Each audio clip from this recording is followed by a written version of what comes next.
आपने एक कहानी सुनी होगी, प्रबोधकों के लिए एक छोटी सी कहानी संक्षेप में कहना चाहूंगा।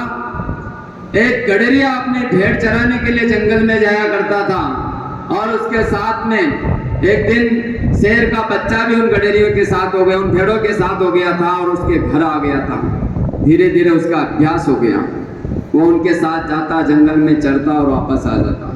एक दिन पता चला शेर को कि ये यहाँ भेड़े हैं, तो वो उनके पीछे दौड़ा, तो उन भेड़ों के साथ साथ में वो जो शेर का बच्चा है वो भी दौड़ करके जा रहा था।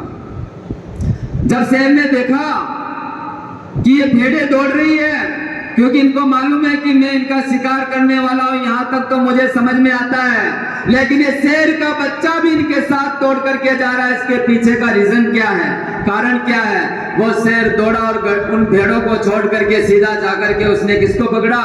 उस शेर के बच्चे को पकड़ा। शेर के बच्चे को पकड़ा तो शेर का बच्चा मिमियाने लगा, रोने लगा। उसने कहा मुझे छोड़ दो, मेरे सब साथी है, आप मुझे छोड़ दो। उसने कहा अरे तू शेर है?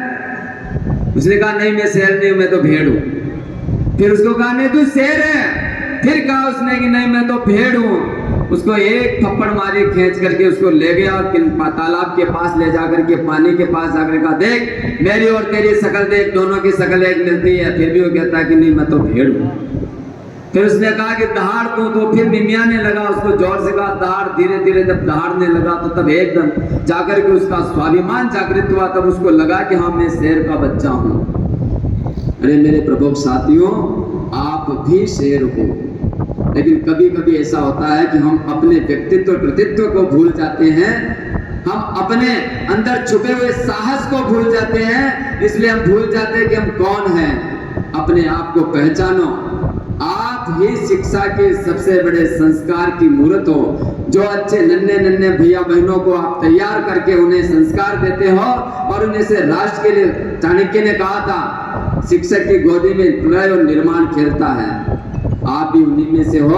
आप चाहो तो राष्ट्र का निर्माण कर सकते हो और आप चाहो तो विध्वंस कर सकते हो।